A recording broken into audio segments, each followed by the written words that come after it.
Pressuring your opponent's shield in melee is both an art and a science. Fox and Falco's shield pressure is especially complex in both of these regards. Players like Mango excel at the psychological aspect of shield pressure, whereas players like myself excel at understanding the frame data behind it.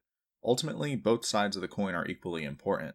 In this video, I'll be going over key concepts to keep in mind so that you can win on both fronts when shield pressuring. The first step to shield pressure is engaging your opponent's shield. This is most often done with a Nair, Bair, or Dare. Nair is the ideal choice since it has the best shield stun to landing lag ratio. Nair can be as good as +0 on shield if it hits on the exact frame before you land. Hitting on the frame before you land is ideal. However, if you're unable to do so, then you'll lose a frame of advantage for each frame earlier that you hit your opponent. The worst frame disadvantage you can ever afford to have is -6, because this is still good enough to beat shield grab with Shine. A -6 Nair occurs when your Nair connects 7 frames prior to landing, which means frame 9 of Fox's shuffle or frame 11 of Falco's shuffle.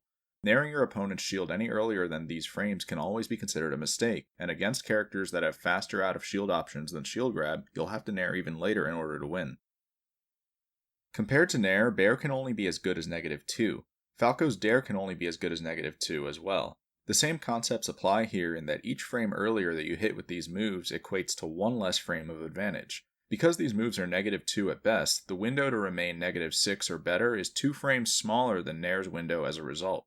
Another consideration to make here is that Nair will always be 2 frames ahead of these moves in the sense that hitting with Nair on the same frame as them would have been 2 frames better. For example, Fox's Bair will only be safe against shield grab if it hits on frame 11 or later of his short hop, whereas Nair would have let you stay safe as early as frame 9. A common situation in which you can apply this concept is when you're short hopping near your opponent while facing away from them. Although it may feel more intuitive to Bair their shield in this situation, the better choice is actually to hit with the hip of Nair. This applies a better shield stun to landing lag ratio. Another advantage to Nairing is that by being able to aerial 2 frames earlier while remaining safe on shield, you're able to intercept options such as shield grab more effectively if your opponent chooses them. If your opponent tries to shield grab you on frame 9 or 10 of your short hop, for example, only Nair lets you intercept them while also remaining safe if you hit their shield.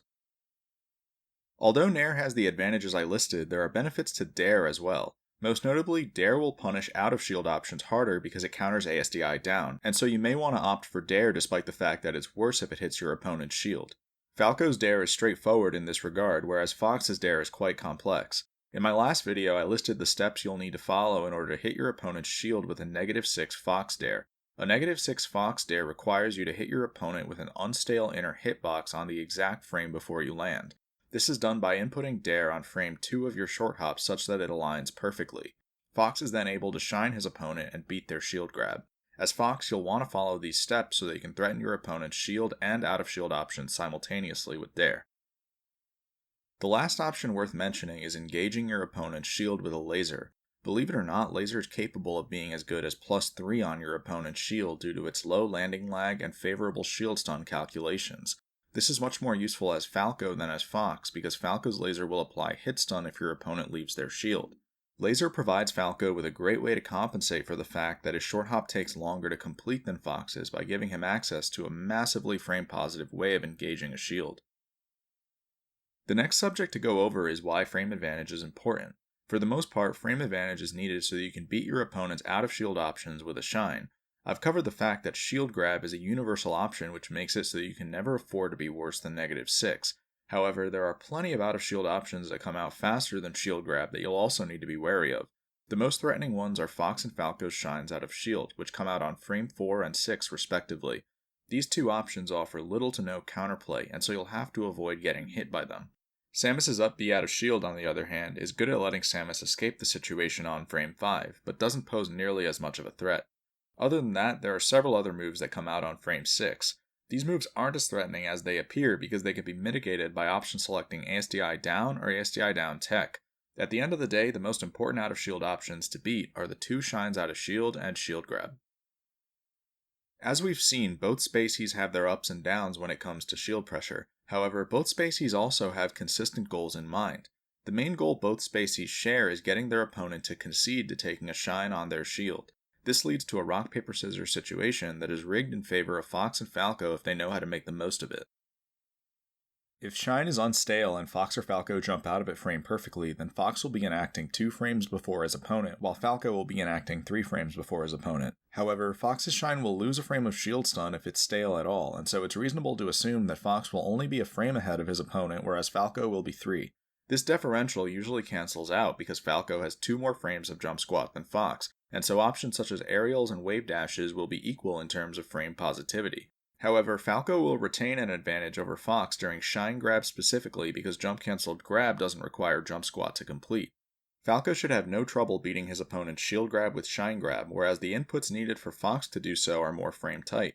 If Fox's Shine is unstale, then his Shine Grab will beat shield grab by a frame, but if Fox's Shine is stale, then he'll tie shield grab, at which point the player with port priority will win. This is probably the most relevant instance of port priority in the game, and the reason I consider port 1 to be better for Fox overall. However, Shine Grab is still a great option regardless of whether Fox has port priority due to a concept I call Attacker's Advantage. Attacker's Advantage is a hidden concept in Melee which refers to the fact that the attacker knows when their attack will hit their opponent, which lets them time their subsequent inputs frame perfectly. Because the defender can't tell exactly when they'll be hit, it's unlikely for them to be able to do the same.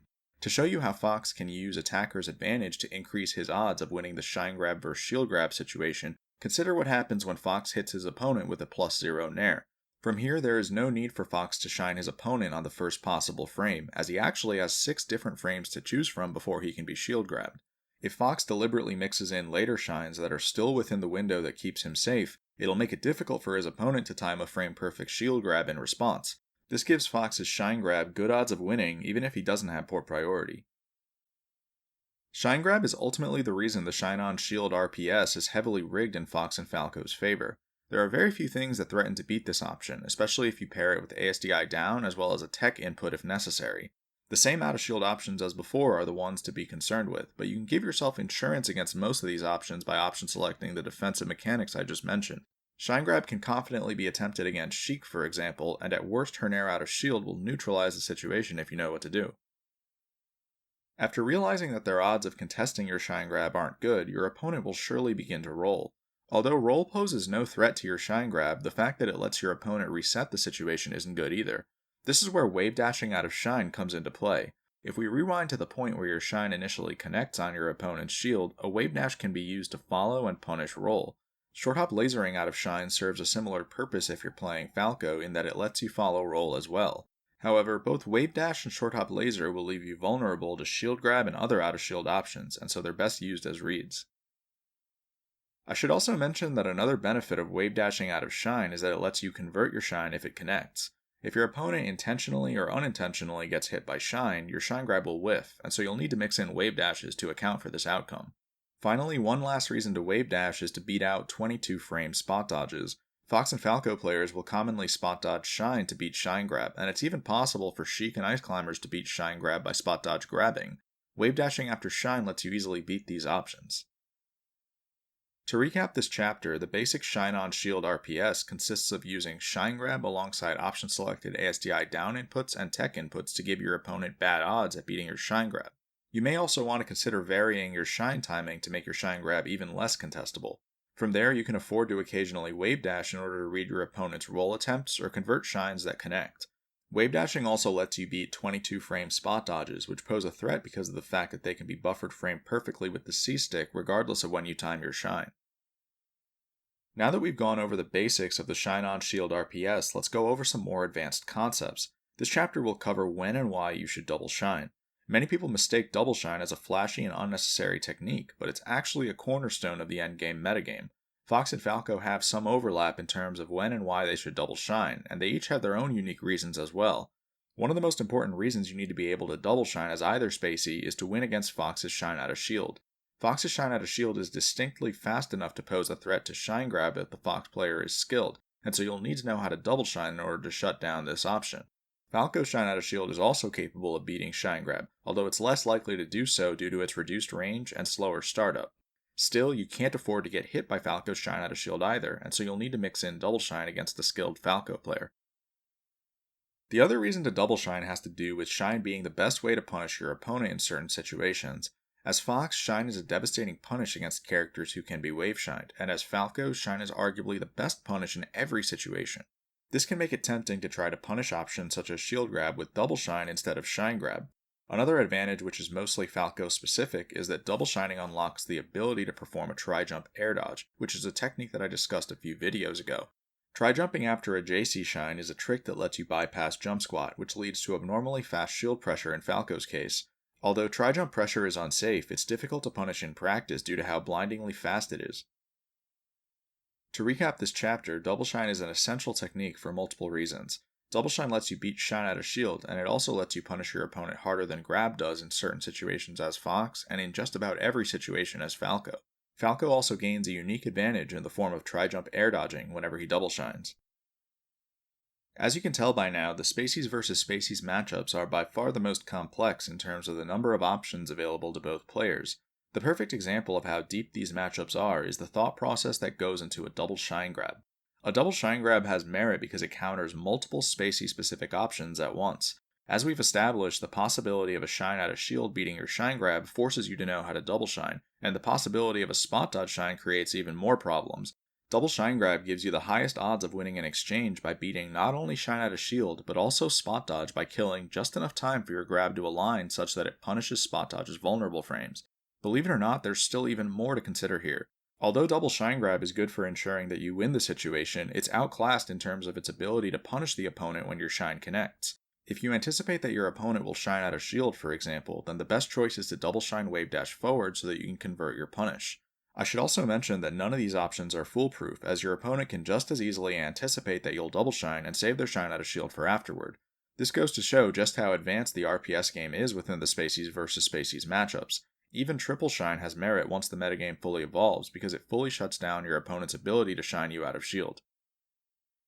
To recap, double shine lets you tap into the second layer of the Spacies vs. Spacies RPS. Double shine grab can be used to counter spot dodge shine and shine out of shield simultaneously. However, double shine wave dash is the strongest punish against shine out of shield if you have a good read on your opponent. It's also worth noting that a single shine wave dash will beat spot dodge shine, but a double shine wave dash won't. Finally, your opponent can anticipate your double shine by saving their spot dodge or shine out of shield for afterward, at which point the rock paper scissors game continues. While the shield pressure game mostly boils down to shines, shine grabs, and empty options such as wave dash, there are other options worth choosing from as well. The most notable ones that I've yet to cover are shine nair and shine bear.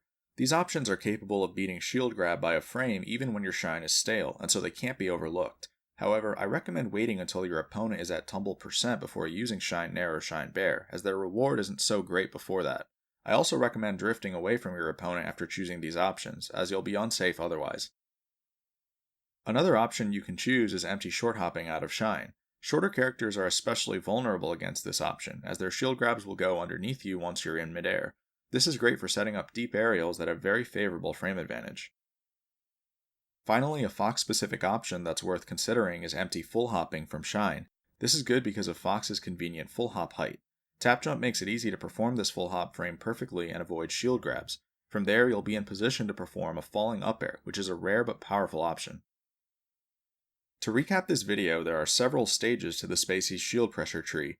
The first ones involve engaging your opponent's shield in a way that has good enough frame data for your shine to beat out their fastest out of shield option. Options such as Nair and Falco's laser are especially good for doing this.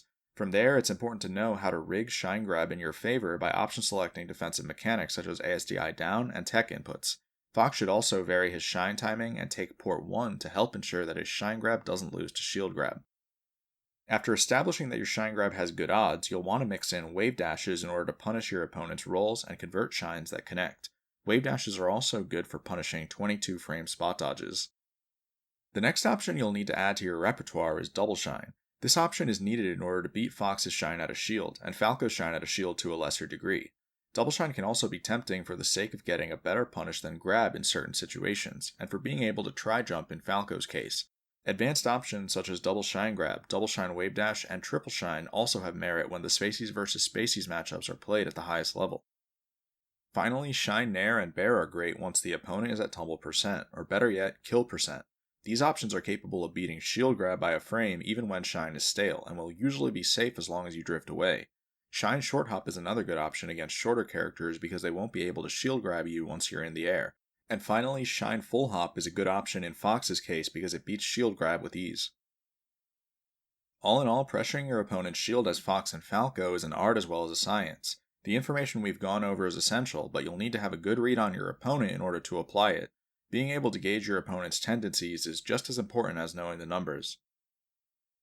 If you found this video helpful, make sure to check out the 1.03 memory card that Altimore and I are developing.